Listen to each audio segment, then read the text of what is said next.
Ekonomi Indonesia selalu dikabarkan tumbuh dengan baik. Namun, kenapa banyak PHK dan juga pabrik yang gulung tikar?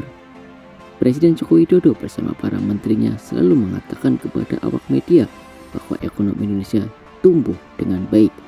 Bahkan Presiden Joko Widodo mengklaim bahwa ekonomi Indonesia tumbuh dengan pertumbuhan yang kuat dan juga tinggi. Selain itu, Presiden Jokowi mengklaim bahwa ekonomi Indonesia saat ini masuk dalam 3 besar anggota G20 yang memiliki pertumbuhan ekonomi paling tinggi.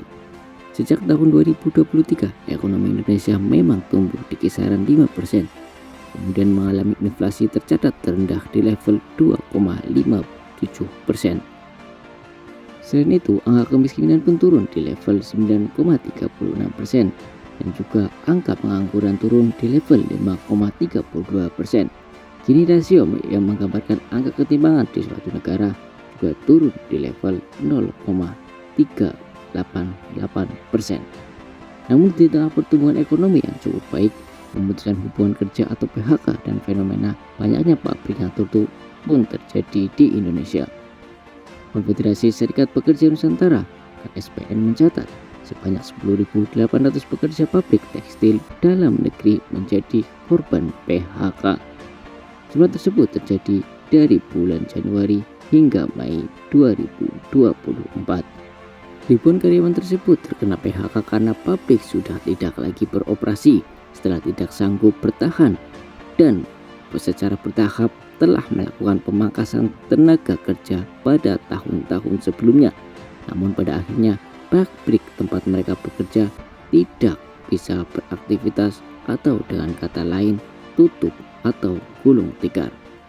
Menteri Sri Mulyani mengatakan meski pertumbuhan ekonomi Indonesia tinggi, namun belum cukup untuk menjadikan Indonesia sebagai negara maju. Sehingga tidak heran jika ekonomi Indonesia tumbuh baik, namun PHK masih terjadi di Indonesia sebab ekonomi Indonesia tengah stagnan.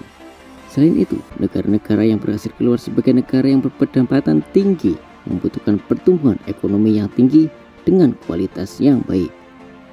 Untuk bisa tumbuh di angka 5-6%, Indonesia butuh investasi yang besar. Sri Mulyani mengatakan bahwa investasi dalam negeri memiliki nilai yang rendah, sedangkan investasi dari luar memiliki nilai yang tinggi. Sehingga menurut Sri Mulyani, perbaikan iklim investasi mutlak harus dilakukan di Indonesia.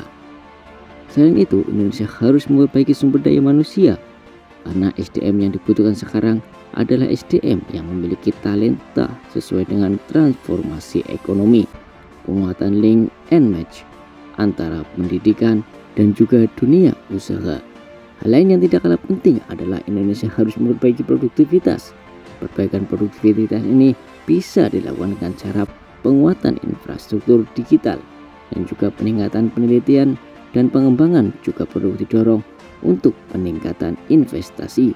Dengan begitu, ekonomi Indonesia akan tumbuh, ekonomi Indonesia tidak stagnan, dan juga ada penyerapan tenaga kerja, bahkan banyak pabrik-pabrik yang akan beroperasi.